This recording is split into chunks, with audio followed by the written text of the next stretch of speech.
Bonjour, j'espère que vous allez bien.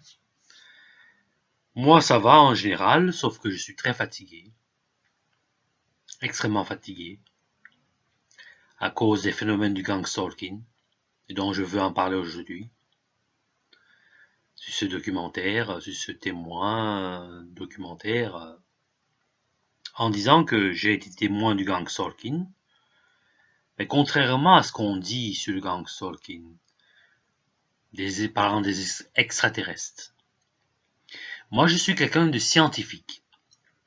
Ça veut dire que je crois aux choses prouvées par la science. Et jusqu'à présent, les hommes reptiliens soi-disant, le gang stalking, avec les extraterrestres, il n'y a rien à voir. Il n'y a rien à voir, l'un avec l'autre. Les ovnis, les extraterrestres qui existent, soi-disant, qui sont répertoriés par la NASA, c'est que tout le monde en parlerait si ce serait répertorié, ou catégorisé, ou identifié. Le problème, c'est que c'est une propagande. L'existence des extraterrestres n'a pas encore été prouvée officiellement par la NASA et scientifiquement. Donc, c'est de la propagande venue de la CIA.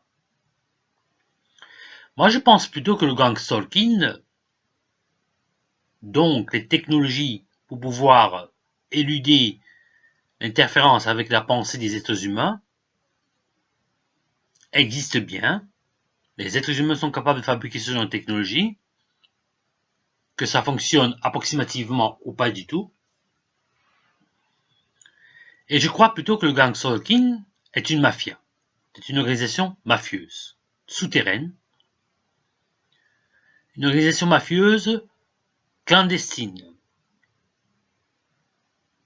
qui sert aux élus et à ceux qui sont favorisés, qui obtiennent la priorité d'être comment on peut dire, des favorisés, quoi, mais qui ne sont pas légitimes sur les richesses qui sont produites par leur organisation ou quoi que ce soit d'autre.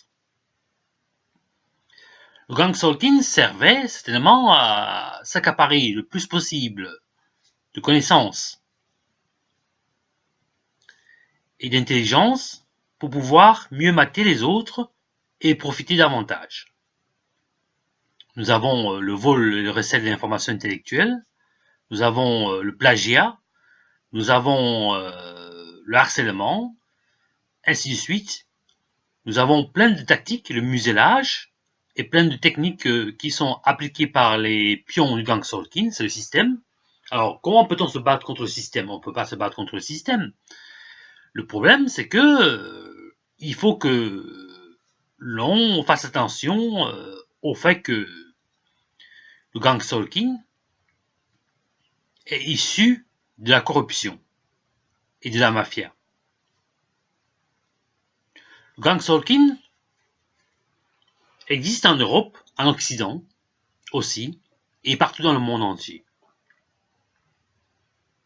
Nous avons 40% de la population européenne qui est corrompue. Nous avons des médias qui sont corrompus, des journalistes qui sont corrompus, et qui profitent de leur position pour avoir gain de cause. Ils reçoivent une promotion, un poste supplémentaire, un poste supérieur, un poste mieux pourvu de finances, de salaire. Ils reçoivent des pots de vin, ils ont une meilleure qualité de vie en fait que tous ceux qui sont soi-disant Illuminati et qui sont pauvres. Moi, on m'a accusé d'être un Illuminati parce que j'ai travaillé avec les services de renseignement et j'ai développé des technologies. Je ne suis pas un Illuminati dans le sens où je ne profite même pas de ce système. Si je profitais de ce système, je crois que je me tairais. Mais comme je ne suis pas achetable, comme on ne peut pas m'acheter, je ne me tais pas. Ces gens ont fait un très mauvais choix en trahissant la confiance que j'avais sur eux, dans le principe au sens où ils m'exploitaient dans mes réalisations intellectuelles étant chez moi. Ils trouvaient que c'était alléchant, rentable, lucratif. Ils allaient produire des tas de musique, des telles technologies comme le iPad, le Apple Watch, l'impression tridimensionnelle de la matière, le principe de la voiture sans chauffeur, le Bitcoin, l'impression tridimensionnelle de la matière, comme j'ai déjà dit, le iPhone, et plein d'autres technologies qui ont été développées par moi. Et aujourd'hui, je ne mérite pas ça. Pour eux, je ne mérite pas. Ils me punissent. Pourquoi est-ce qu'ils devraient garder ces situations au secret? Il n'y a aucune raison. Puisque 1 million de personnes sont témoins de ça. Pourquoi est-ce que je ne perçois rien? Catégoriquement, rien de tout ça.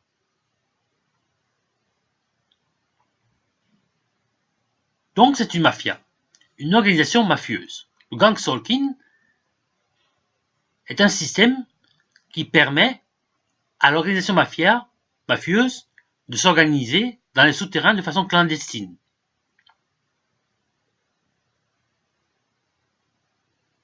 Et c'est ça qui permet à ce que les paradis fiscaux soient développés. C'est ça qui permet à ce que l'argent échappe au fisc. C'est ça qui permet à ce que certaines personnes font des fausses déclarations, des fausses déclarations, des fausses affirmations, des faux témoignages, même devant la justice, même devant le tribunal, et qui sont promus par ça, qui sont exemptés de toute punition, de toute poursuite, et qui veulent de ce fait développer au mieux leur situation. Nous avons Benabar, Stromae, Shakira, Richard Aberdeen. Vous allez sur Internet, vous trouvez ces chanteurs et compositeurs. Eh bien, ces personnes que j'ai pu identifier, et les enfoirés, le groupe Les Enfoirés, ont volé mes chansons, étant chez moi. Soit ils les ont volées directement, dont ils étaient associés en crime organisé avec d'autres personnes pour soutirer ces chansons-là, soit on leur a vendu dans le marché noir de l'information avec le recel des informations intellectuelles à titre lucratif, avec omission comme circonstance aggravante, pénalisable, subie par l'individu cible de toute cette histoire. On trouvait que c'était fabuleux, on trouvait que c'était intéressant, épanouissant, mais cette personne qui se surdouait que je suis n'a pas été épanouie dans ces histoires-là. Il n'a pas été épanoui. Il attendait que ce soit le moment juste, la confirmation. La confirmation. De faire en sorte qu'il soit payé et que on peut prouver que l'intelligence parallèle, dotée d'une empathie considérable des deux côtés de cette communication parallèle, puisse prouver un nouveau monde, un nouveau domaine de l'intelligence humaine. Même le prix Nobel de médecine, dans lequel il prévoit à dire en sorte que le cerveau, qu'on a localisé dans le cerveau, une faculté, une région du cerveau, qui est responsable de l'orientation spatio-temporelle de l'être humain dans son univers, dans son environnement, et bien cette idée vient de mon discours aussi, étant chez moi, parce que je réfléchissais beaucoup intellectuellement. Non seulement je suis cérébral, mais je suis aussi intelligent. Et puis aussi, mon psychiatre m'a déduit en disant que l'intelligence, soi-disant, quoi qu'il en soit, quel que soit le type d'intelligence que je possède, l'intelligence n'a rien à voir avec une souffrance et un diagnostic. C'est deux choses différentes. Donc, je suis tout à fait convaincant, je suis sûr de moi-même, et même Barack Obama, ses politiques de campagne sont issues de mes discours élaborés chez moi, et non pas à la CIA, non pas au ministère de quoi que ce soit, quel État dont il s'agit, non pas chez les Russes, non pas chez les Chinois, mais chez moi. Alors, je trouve ça scandaleux. Et je pèse mes mots.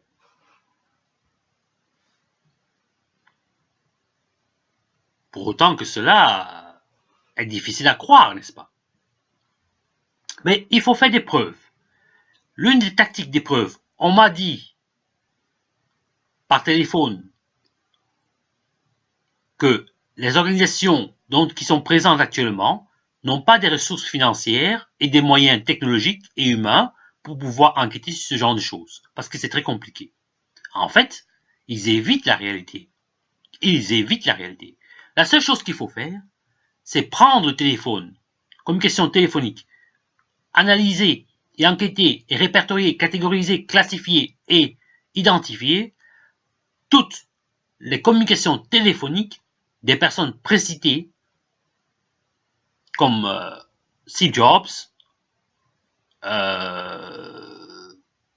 Tim Cook, Monsieur Wozniak, le copain de Steve Jobs, qui est aussi son collègue, Richard Aberdeen, Stromae, Shakira, Benabar, les enfoirés, et comme ça. Et aussi des politiciens, des bourgmestres, des agents de renseignement. Donc, il y a un départ. Le départ, je l'ai donné comme preuve. C'est une preuve. C'est un témoignage et en même temps une preuve. Si on cherche là-dedans, on va comprendre et on va trouver que c'était vrai. Parce que pour s'empresser, avec la pression de l'opinion politique, publique, qui cherche à savoir la vérité sur le 11 septembre, les journalistes américains ont enquêté en substituant les enquêtes de la NSA pour prouver comment les communications téléphoniques se faisaient entre les terroristes qui se sont fait exploser au 11 septembre. Mais pour autant, quand j'en parle de la situation de la corruption qui vise une firme Apple qui, grâce à mes idées, est devenue la plus prépondérante, la plus dominante des firmes américaines, à part peut-être les entreprises automobiles, eh ben, on comprend pas. Même le iPhone est venu de moi. Le iPhone, c'est moi qui l'ai inventé. Donc tout ça est belge. Tout ça est la propriété intellectuelle européenne et aurait dû être construit et fabriqué en Europe pour permettre à ce qu'il y ait de l'emploi en Europe et exploité en Europe et vendu dans le monde entier. C'était mes points de vue, c'était mes avis, c'était mes obligations.